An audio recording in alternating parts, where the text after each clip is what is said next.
Welcome to the RV Podcast. This is episode 421. And this week we talk about what every RVer needs to know about RV tires.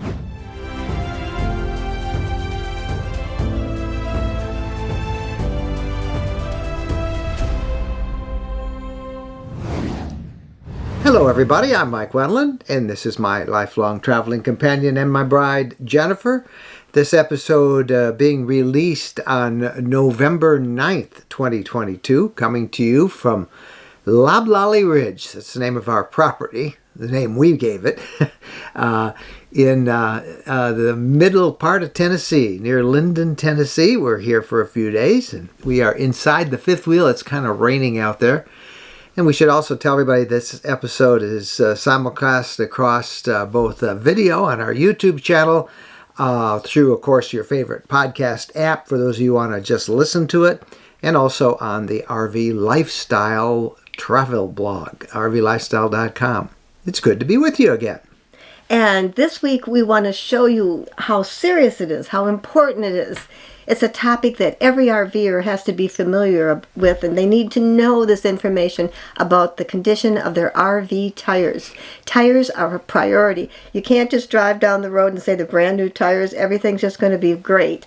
You've got to do some listening and got to learn from this. We had someone who follows us tell us his tale. Yeah, and this is a perfect illustration, and it comes from Tom Truchek.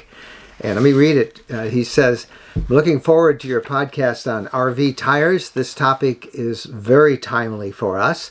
Recently, we were headed to Las Cruces, New Mexico from Denver to work on a Habitat for Humanity house build. Congratulations, Tom. That's a great cause. Here's what happened on our trip. At around 12:30 p.m., on October 15th, we were traveling down Highway 54 near Vaughn, New Mexico with our 2020 Grand Design Reflection 295 RL, that's a fifth wheel, and the rear passenger side tire of the camper blew out. I had cruise control at 63, and my TPMS, tire pressure monitoring system, showed normal temperature and pressures on the truck and the camper tires. I did not call for roadside assistance, as I did have 2 jacks and an impact wrench and a new spare tire, and the spot where it happened had a wide shoulder. I was well off the road, and I changed the tire. We were on our way again. But that same day, about 4 p.m., we were about 15 miles south of Alamogordo, New Mexico, on Highway 70, when we had another blowout on the driver's side front camper tire.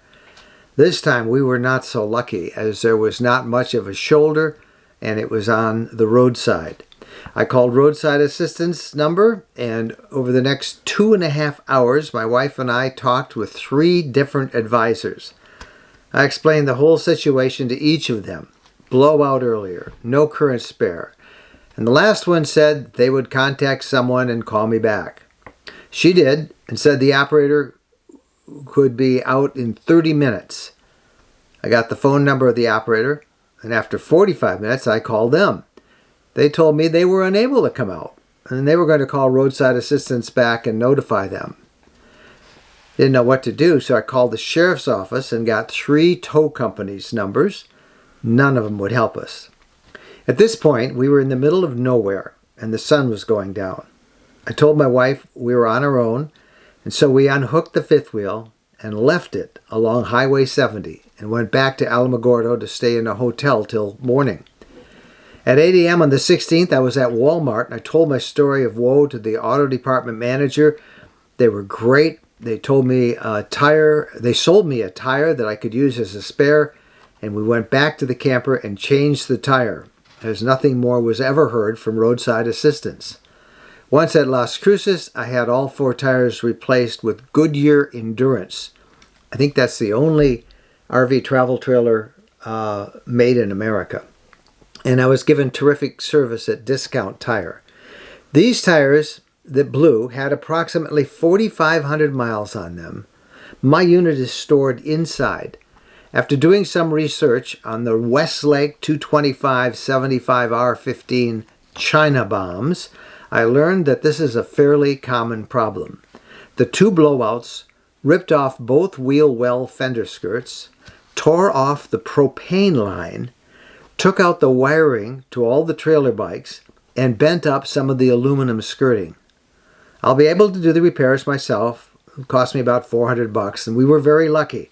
The damage and the loss of control could have been much worse, particularly with that propane line dragging down. My takeaway from all this: just because they're relatively new tires doesn't mean they're good ones, and not all roadside assistance programs are the same. And this is from Tom Truchek with his wife Jenny. And he did say, by the way, they have a safety feature called gas stop on both propane tanks, and that works. And you can see, he sent us a couple of pictures, and we'll put them on our YouTube channel. But there's a hose dangling from one, and that's the propane hose. It went to the side that was ripped off, and this could have been so much worse. Now, we hear about stuff like this all the time. It's really unnerving because you buy a new rig. He only had 4,500 miles on those tires. This should not have happened. We are at our RV, our fifth wheel, which has not even that, maybe 2,000, 3,000 miles on the tires. I don't know. And we had a flat tire in one of them here, just sitting in our property, that we had a screw had gotten into it. And you can't help that. That happens just driving on the road. But it does scare you. And I'm seeing these stories all the time. So that's why we want to have this discussion about RV tires. No matter what kind of RV you have, whether you drive a motorhome or whether you drive a towable, a trailer, or a fifth wheel. And our guest today is Chris Daugherty. Chris is a certified RV technician. He's a well-known RV consultant.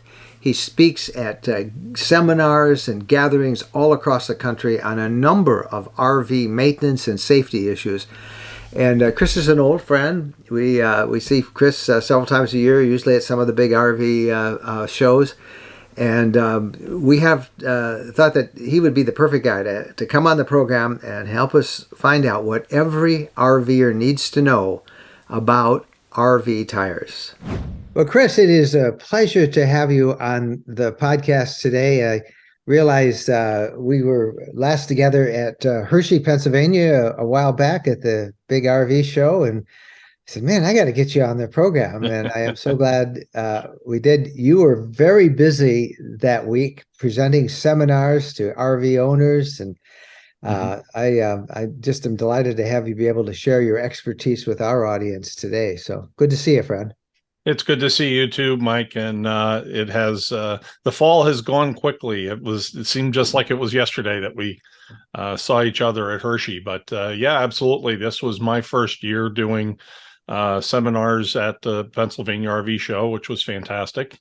So yeah, it's been really good. Well, today we're going to talk about one of the topics on our RV Lifestyle Facebook group that almost every day there's a question about it, and they often get quite spirited, and the information can be somewhat, armchair engineers, everybody's an expert. And I thought we could go over some of these things with a true expert, and that's Chris Daugherty. So, Chris, let's start off talking about the two different kinds of RVs with two different tires: the motorhomes with their tires, and then the towables, the fifth wheels, and the trailers. People think tires are tires. Maybe you could start us with a little education about that. Well, definitely not, Mike. Different tires for different applications, and which is an important thing to keep in mind. So when we're dealing with motorized RVs, motorhome tires, we're looking at truck tires generally. Anywhere, if it's a smaller Class C or Class B motorhome, they're appropriate for the size and weight of the vehicle. But it is you have steering tires and you have drive tires. So if it's a two-wheel drive, you can put snow tires on for that type of thing. There are some RV application tires that are out there, specifically Goodyear, that have special additives in the rubber to help protect them from ozone degradation and that type of thing. But you're basically looking at a tire that's appropriate for the use that you're going to be putting it to, and making sure that it is sized properly, both in its physical size, but also in its weight carrying capacity. So these are When we're for talking, motorhomes, for all different classes of class A, B, and C. Um, Tires that are meant to be on a vehicle that is controlled by the engine on that vehicle, not as an ancillary. So what's the difference then in tires that we find on fifth wheels and trailers? So trailers use a different type of tire. It's a special trailer tire, ST tire. And there's different grades of those tires depending on FT, did you say? No, S is in Sam. So special Sam. trailer. Special trailer, ST. Yeah. And that will be on the sidewall of the tire? Yes, it will be. So when you're looking for the size, it would be an ST and the size of the tire. Okay. And so those have a little bit different design to them. Okay. So they're designed, the weight that they're designed to carry. Also, the sidewalls are a little bit different makeup, so it allows for more lateral loads. So as the trailer is turning, we turn a trailer tightly. It allows for some of that scrubbing, and it has a little extra sidewall strength for it. So that's the trailer. Anything different with the fifth wheel tire? Same tire, or? Same tire. So any trailer is going to use, a tire like that, an ST tire. But again, you're looking at size, and you're also looking at, different weight ratings for the different tires, and also speed ratings. Now, I have seen many people suggest that RVers replace the ST tires with regular vehicle tires. Good idea or bad idea?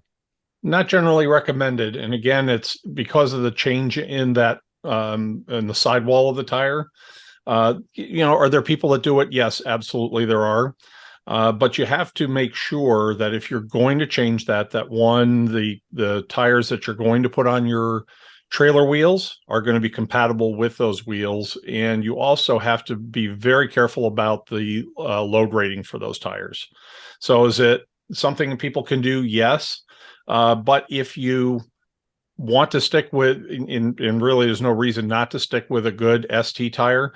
But if you're having trouble with them, which I've had trouble with them, other people have had trouble with them, sometimes it's better to go up a load rating and increase it to the next load rating up, and make sure that you're taking care of your tires and you're inflating properly. That's the big deal, is load and inflation. And that gets us to a question that we are asked all the time, and it's a term that I think is relatively new in the last year or two, and that has to do with people complaining of what they call China bombs, trailers that manufacturers put relatively lower quality tires made in China. Is there such a thing? Is that a myth?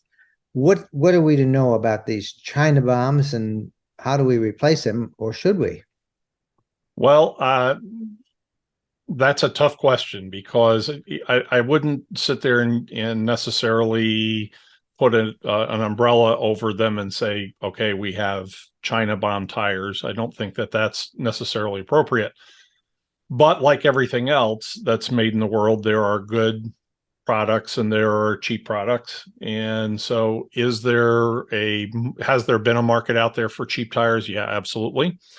A lot of people talk about, well, I don't want to buy tires made in China. Well, most tires are made in China these days. Very few are made here. The only trailer tire that I'm aware of that's made domestically is the Goodyear Endurance, and which they started manufacturing again a couple of years ago. I've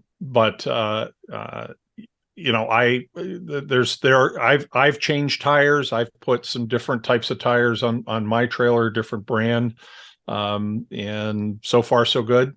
I went up to a G-rated tire on my fifth wheel. I have a Montana fifth wheel, so I went up a grade in with it, and it's been working pretty well. The original tires that were on it were softer, and they failed within a few years. So now, you mentioned you went up a grade, a D. Explain that to us. How do we know about that? so tires have load ratings, and so for my trailer when I bought it, it had D-rated tires, and which was okay.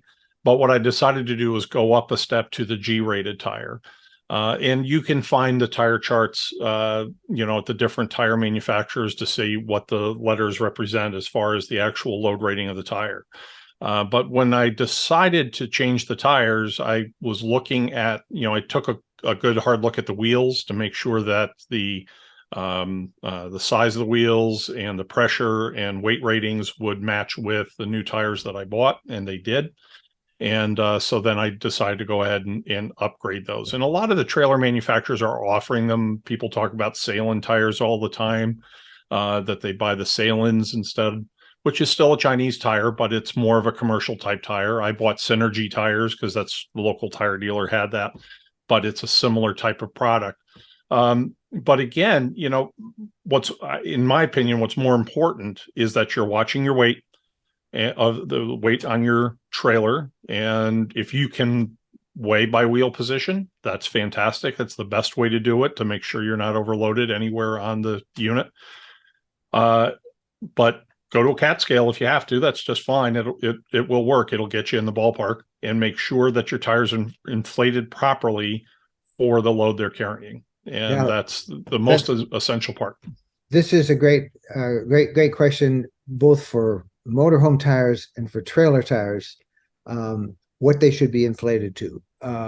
Over and over, we hear from people that say, well, on the sidewall of the RV or the trailer, it says I should have 80 pounds pressure in my trailer tires, but my dealer says I really should go with 75, or my dealer says I should have 95.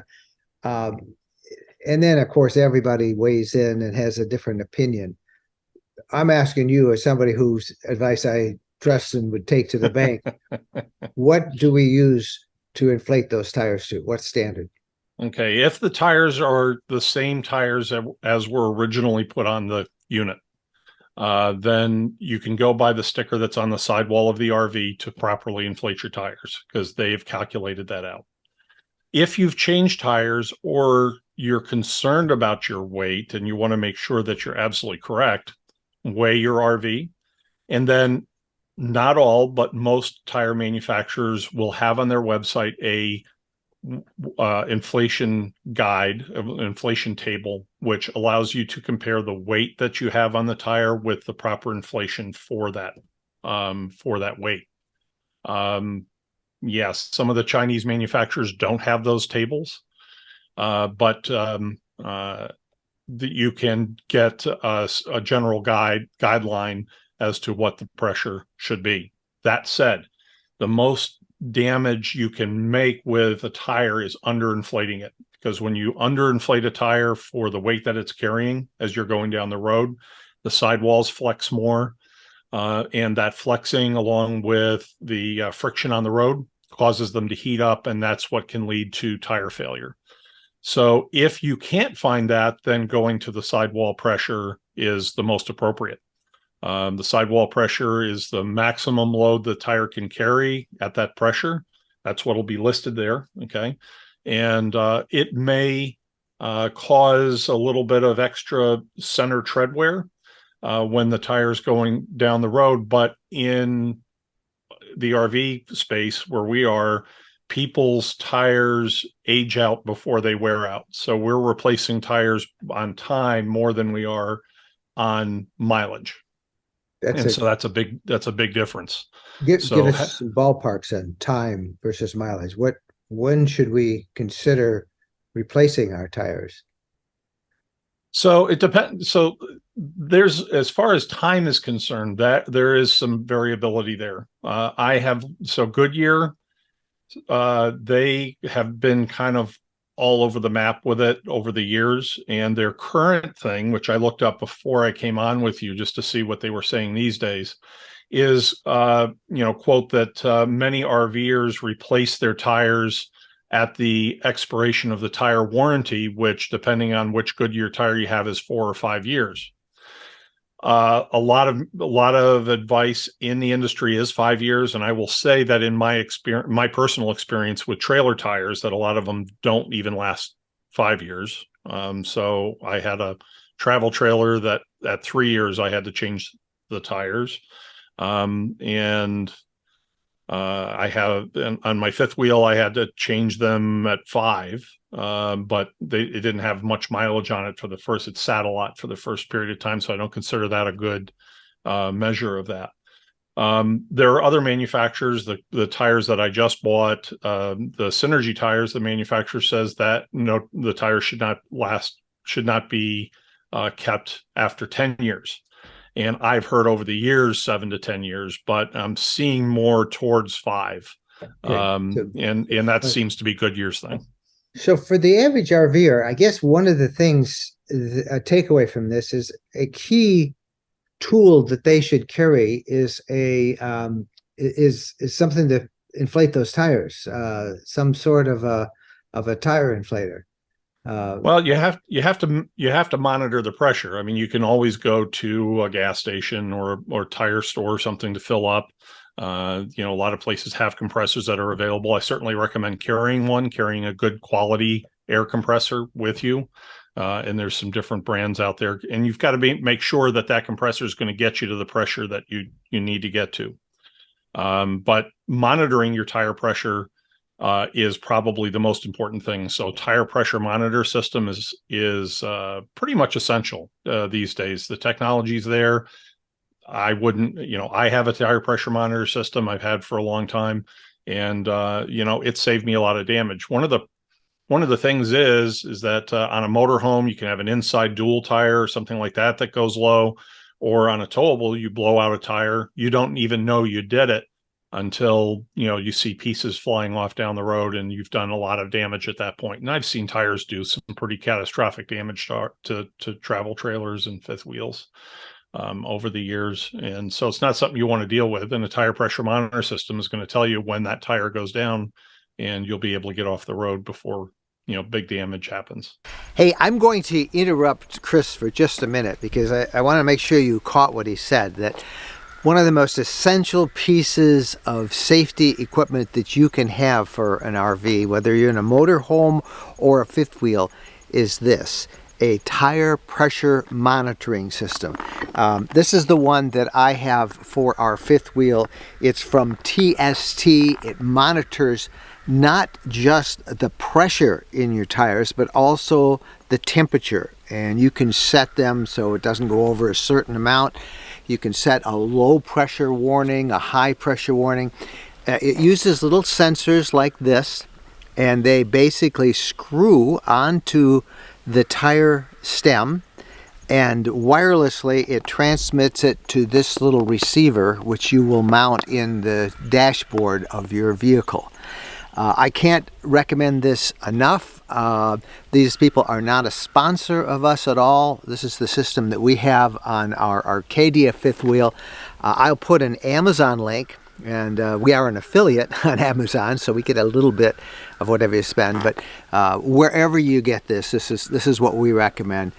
This is a great tire pressure monitoring system. Now, they have them in different sets. I have one for 4 wheels on our fifth wheel. I could put them on my truck, my tow truck, but I already have a built-in TPMS system on my Ford F-250, so don't need them there. But I certainly need these on my fifth wheel. Essential safety product that everybody should have: a tire pressure monitoring system. All right, let's go back to the interview with Chris. Let's talk about storing an RV. First, for those who keep it in one location for a whole season, several months, what do you recommend? Maybe it's a cement pad or a gravel pad. Should they have that tire on wood or one of those little square tire things, or is it fine to be on cement? Well, ideally, okay, if you talk to the tire manufacturers, if you're storing for a long period of time, the idea is to take the weight off the tire. That is the gold standard, right? They're saying, okay, we don't want to have a flat spot. We certainly don't want to have it sitting in water or in mud or something along those lines. But that's not really a great thing for everybody, right? It's because you have to get the vehicle up in the air. You have to put it on blocks, and you've got to somehow, on a towable, you can't jack the vehicle up by the axles because they're tubes and you can damage them. So you have to go up by the frame. So there's a lot of logistics that make that difficult. So here's the thing: protect the tire the best way that you can. So get the tire up off the ground. You ideally don't want to leave it on pavement, because pavement it gets hot in the sun, right? So it absorbs heat. So we want to put it on wood if it's going to be on there for a long period of time. We want to put it on like Lynx leveler blocks or some other type of pad like that to protect it, and then cover them. And if we do that and we maintain pressure, we're going to be pretty good. If you're going to store the RV for a very long time where you're not going to be using the RV, that's when you can look at, trying to get the weight off the tires. You can even take the tires off and put them in storage and then reduce the pressure if that's something that you want to do. Those are some different options. But for the most part, if we're parking on something that keeps them up out of water, keeps them up out of snow or ice or mud, and then we cover them to try to protect them from UV and ozone, that's about the best we're going to be able to do. Many people have on fifth wheels, particularly hydraulic jacks or 4-point leveling. Those can get high enough to at least take much of the weight off the tire, perhaps not all of it, but much of it. Is that okay to leave up, to use that to get it up, or do you just have to get individual leveling jacks that go on the frame? So officially the leveling manufacturers, if you talk to a Lippert or somebody like that, they're going to tell you that no, you can't lift the RV off the ground with those jacks. Okay? But they do. They don't. Yeah. Yeah. But they? Yeah, absolutely. But here's where you can have a problem with that is you have these flexible hydraulic lines that go from the hydraulic valve assembly to the jack. And so in the wrong circumstance, you could have a failure of a hydraulic line and a failure of a jack. And then you've got a problem, with the RV falling over or whatever the deal is, right? And that's pretty unusual. The ratings on these things are a lot higher than the loads that we actually put on them. But if you're going to take it up that high for that long, it's better to put some truck jack stands underneath it, try to support it, by the frame that way. And at least you're taking some of the strain off of that. Again, long-term storage. What we're doing, though, when we go out and actually are RVing with our unit, the unit's in use, we're actually doing things with it. And so I'm not as concerned about that. Some people will stay at a spot maybe a month or so, and they will put it up on wood and use the jacks. And the tires, I would assume, would be okay for that period of time, right? Yeah, absolutely. Yeah, a month is nothing to think about. Great. And I mean, to be clear, when I store my rig, I store it off season, off site. I have it in a storage facility. And I back it up on wood, but I don't do anything else special with it. And knock on wood, I really haven't had an issue with it. Well, that's good to know, because you hear advice everywhere. Takeaways from this interview: a couple of things. One, TPMS system, tire pressure monitoring system. That's kind of a must-have for anybody these days.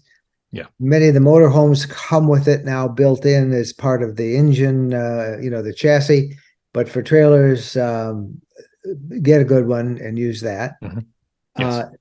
Check the pressure every day, or every time you're going to drive it, I guess, right? Absolutely. And the nice thing about the TPMS is you turn it on, and once you have a reading from all the tires, you're good to go. It also monitors heat. So if you end up having a brake issue or the tires getting unusually hot, you can set the system to alarm when it gets too hot or the pressure goes too high or too low. And so you can check it out and see what the issue is. So let's say I had a brake hang up for some reason and it starts to really superheat the hub. I'll know about that. All right. Third takeaway is put the tires up on wood, get them off concrete or gravel. Any other final tips that you would suggest on tires? Do we worry too much about it or not enough in general? Well, I think most people don't worry about it enough, and they're not taking the really important part of, weighing your RV when it's loaded. So you put everything in it that you intend to carry with you, and then you put it on a scale and find out what the weight is. And, so most tire failures, whether it's these Chinese tires or it's anybody else's tires, relate in most cases to weight and underinflation. So we want to make sure that those are settled. Look, you can hit a small object in the road that you don't even realize you've hit and cause damage that causes a tire to fail. That happens, right? And so it's not always a manufacturer issue.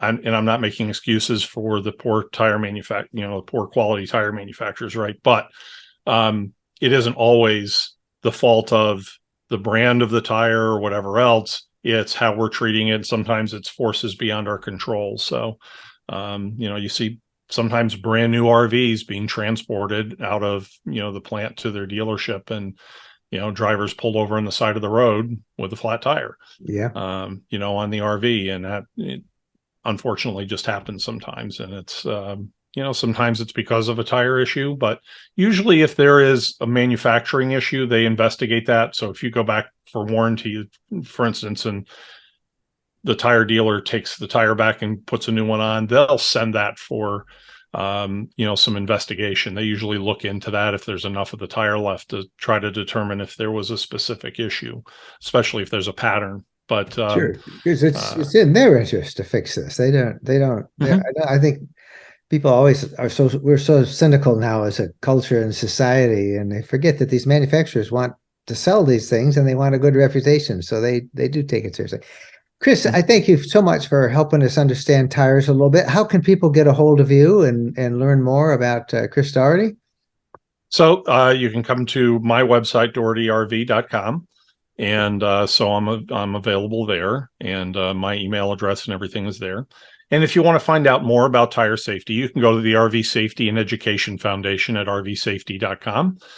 You can also go to goodyearrvtires.com and michelinrvtires.com, I think. But Michelin also has a very good website about RV tires, with some great information that's worthwhile. We'll put links to those in the show notes and in the description below for those watching the video version of the podcast.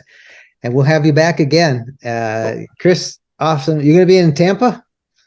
Don't know that yet. We're still trying to see what's going on, but I don't think so this year. I'm going to be up at the Boston RV show, which happens right, they overlap a little bit. And so I think I'm going to be doing Boston instead this year, in Springfield. Well, I'll just give you 3 words: Florida in January versus Boston in January. Yeah. Yep. I'll call you up and rub it in. Yeah. Thank you, absolutely, my friend, for helping our audience understand tires. My pleasure. Thank you. Well, that was good stuff from Chris. Yeah, that really emphasizes the importance of those tire monitoring systems. That TPMS system, yeah, it is. As I said in that little bit, I interrupted him. I'll put a link to the one we have. There are many of them on the market. The one we have is just we're very happy with it, and we'll put an Amazon link in the show notes and in the description for the video. And we hope that if you don't have one and you tow a vehicle, make sure you get one. I don't care what brand or anything, just get one. It's important. Now, if you have a motorhome, many motorhomes already come with a TPMS system in it, and that's great. Your tow vehicle may have one in it. But if you don't have one on either your tow vehicle, or whatever you bring that trailer or that fifth wheel with, or if you don't have one in your motorhome, get one. You can do the same kind we have that screw on to the valves, the stems from the tires, but you need to know that, and you do need to monitor it. So again, thanks to Chris Daugherty, and it was good stuff. When we come back, we will have the RV news of the week, so stay with us. One of the most exciting developments for RVs is happening out west in Arizona, Western Land and Ranches is selling 5-acre high-elevation ranches just off the famous Route 66, the birthplace of the American road trip. Prices start at only $39,900, and these are beautiful, secluded tracts of land surrounded by majestic mountain ranges with sweeping valley views. The high elevation is a unique microclimate as well, giving you cooler temperatures, green grasses, and tree cover, making it unique for desert property. The community is in the center of it all, close to the best of the West: Grand Canyon, Las Vegas, Lake Havasu, Lake Mead, Lake Mojave, the Colorado River, Flagstaff, Sedona, and historic Williams. If you're tired of crowded RV parks and paying high fees for sites, well, ownership might be right for you. This incredible collection of mountaintop properties called Greenwood Ranches hit the market, and it's selling out fast. There is no HOA. You can build a house, a cabin, outbuildings, or just RV. It's your property, your way, 100% ownership. Visit the website to get details and set up a showing, ArizonaRVland.net. That's ArizonaRVland.net. When we're asked what's the most important modification we made to our RV, it's an easy answer: Battle-Born batteries. Battle-Born batteries are quality, safe, reliable lithium batteries that allow us to stay out there off the grid longer. Lithium batteries charge faster, they charge fuller, they're longer lasting, they're maintenance free, and Battle-Born batteries are protected by a 10-year guarantee. Now, in our case, they just dropped into the existing AGM batteries that we have, and they'll probably be the same on your rig too. Battle-Born battery experts can get those in your rig just like they did with ours. They can also match you up with the right cabling, the inverter, the charger, the solar controller, everything. Jennifer and I swear by our Battle-Born batteries. They allow us to boondock off the grid. Check them out. Go to rvlifestyle.com/lithium. rvlifestyle.com/lithium. Welcome back to the RV News of the Week. And Mike, you've got some big news about Starlink. Yeah, Starlink just continues to disappoint. Starlink, of course, is Elon Musk's satellite system that has had such great promise to particularly RVers because of the blazingly fast internet speeds that it is capable of, but they parcel it out quite stingily. I've written and done a number of stories before about it. How I'm unable to really use it to upload any live videos, as we like to do a lot of live streaming, and it's just too slow. The only way you could do that is if you were in a permanent location, in a home location, and then you're prioritized. But now they've even changed that a little bit. For RV users or those who have portable users and even permanent users, they've kind of dropped their perks. I guess the only way to say it. Let's talk about the residential subscribers, those with the permanent, that are from their permanent location. They used to have the fastest speeds, and they probably still will, but they're going to be capped now. They're only going to get 1 terabyte per month. That's a lot, but still they're capped of what they call priority access. And when that is up, subscribers will get basic access, which means the speeds may be throttled or slowed down to reduce network congestion because so many people want Starlink. And the only way around that is if you pay 25 cents per extra gigabyte over that 1 terabyte limit. Now, if you are an RV subscriber, meaning that you've subscribed to the RV plan where you travel around and can use your RV, you used to be able to get 100 Mbps speeds on download. And that was pretty significant. Now they have cut that. They will only guarantee from 5 to 50 Mbps. So they've cut that pretty much in half of what you can get. Now they've been having, as we have reported over and over, lots of problems with congestion on their network, slowing speeds, and particularly in areas with large populations, particularly east of the Mississippi. Out west, it's always Starlink has been much better. The speeds have been better, but they're hoping that this will manage congestion. They're trying to get as many satellites up there. He eventually wants like 40,000. There's about 3,000 or so now. But I have to say, we've had it since March, and it has been a disappointment to us. I'm very seldom able to use it with any efficiency, meaning I can't live stream with it. So stay tuned. We'll keep watching Starlink, but it's not all we had hoped it will be. That's my assessment. What do you got for us this week? All right. What I've got for you this week is a sad story that comes out of Texas.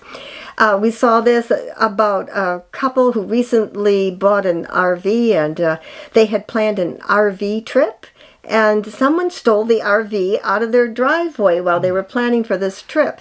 The wife had recently been diagnosed with Alzheimer's disease in 2020, and the husband bought an RV and was lovingly preparing it so they could make a few trips together and share these memories before she could no longer physically travel and do this.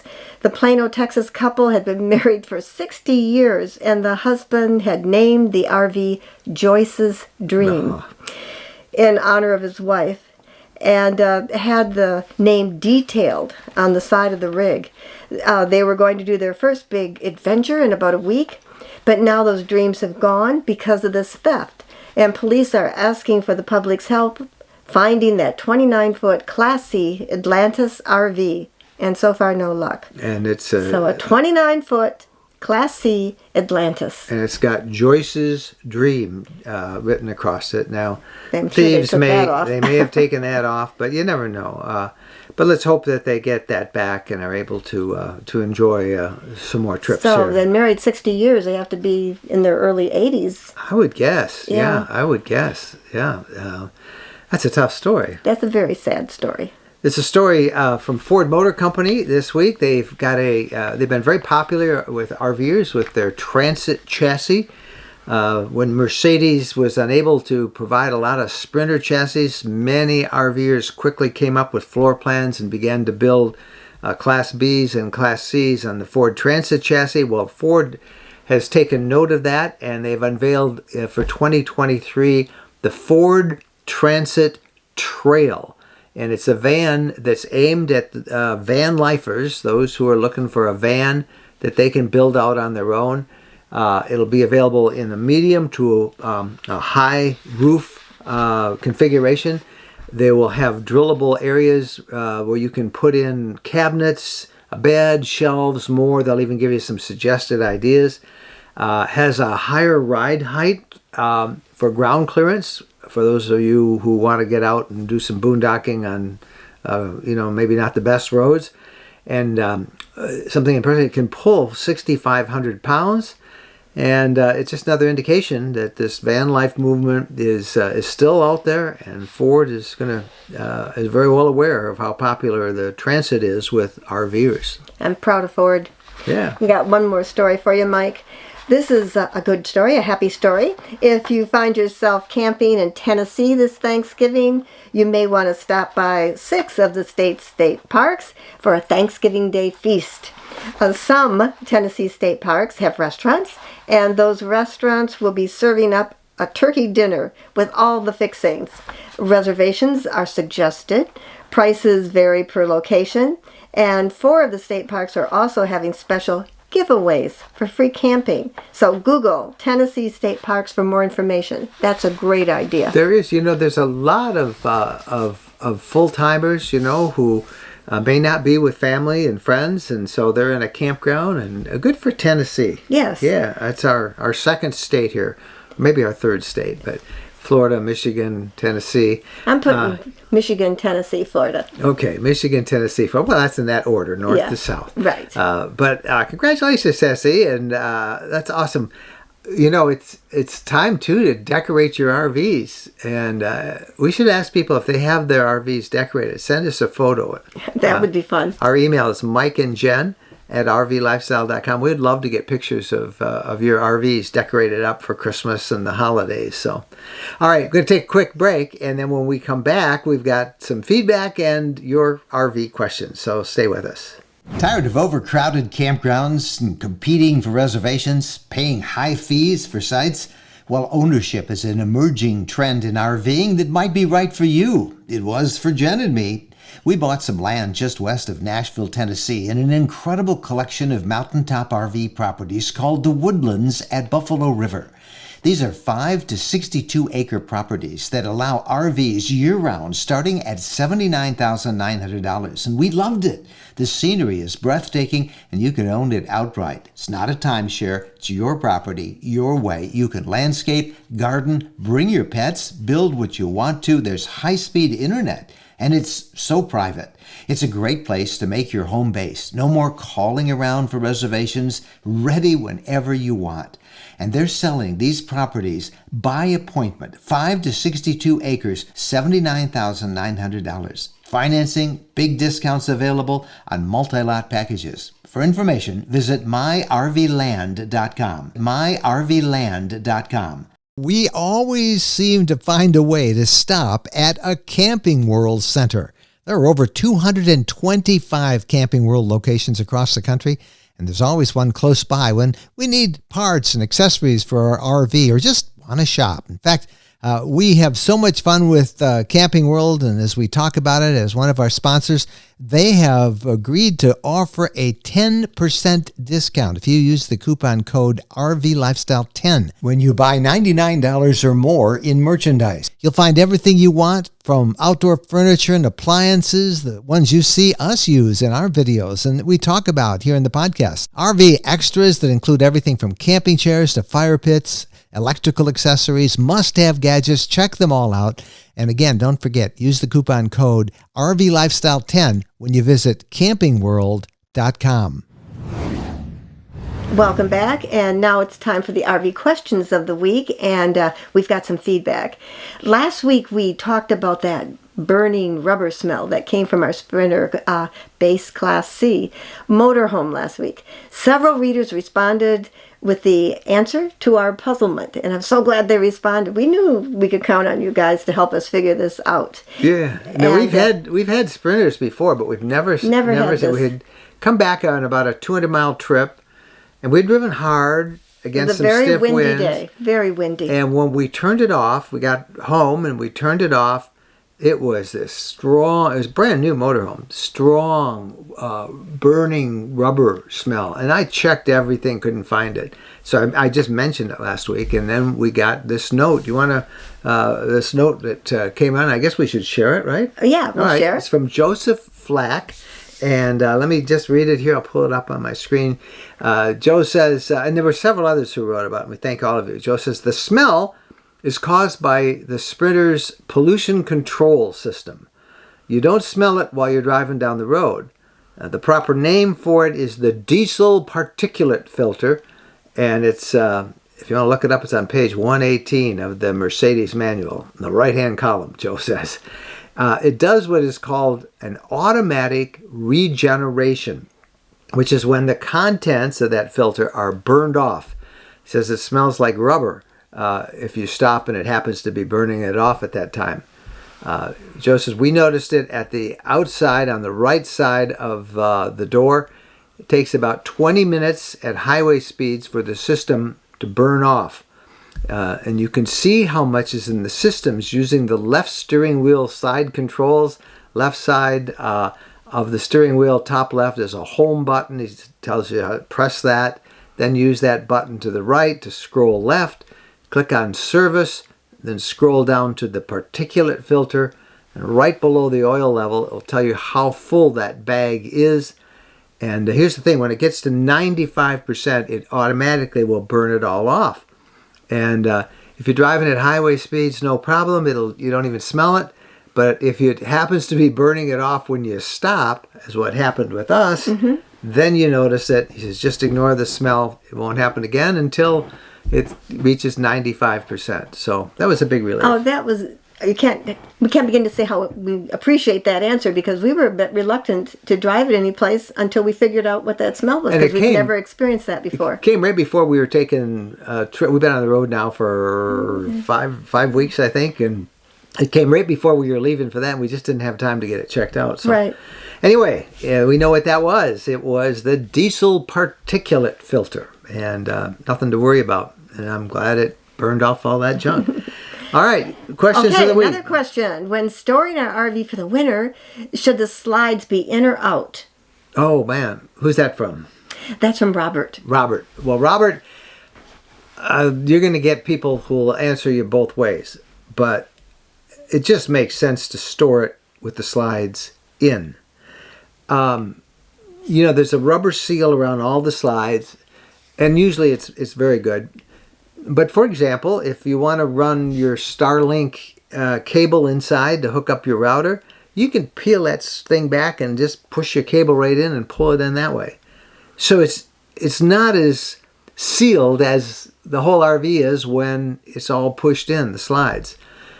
So I would not store an RV without the slides pulled in. Plus in the wind, the wind can, if you get a strong wind, it can cause some stress on them. Something could fall on it that would maybe miss the RV but catch the slide. I mean, there's a million things that go wrong if you're not there all the time. So we store ours with the slides in, not out. We were just gone 2 weeks, and we stored them. We pulled the slides in. I mean, it takes 2 seconds to push the switch and get them out again. So other people will say, oh, I've done that. I've kept the slides out. Well, good for them. But common sense says no. I've got to say, when we were camping at Tequamanon Falls in the winter with the snow and the ice and everything, and we had our slide out, I was worried about having it come back in because of the snow and the ice. All of that was on that. And I thought, I wouldn't leave the slides out and when it was at home, because of the extra wear and tear, the weight of snow and ice and all those seals that are exposed to the elements. Just close her up. And some people don't have snow and ice, and they still are in storage. But then you probably got lots of sunshine. Yeah. So our advice: close it close up the slides if you're going to leave it in storage. It just makes sense. All right, I've got one for you, Jennifer. This is from Emma, and she says, Jennifer, what do you do about haircuts and coloring, stuff like that, while traveling? It's scary trying to find someone good in a new town. Emma, it is so scary. You are absolutely right. That's why I always look different every time you see me.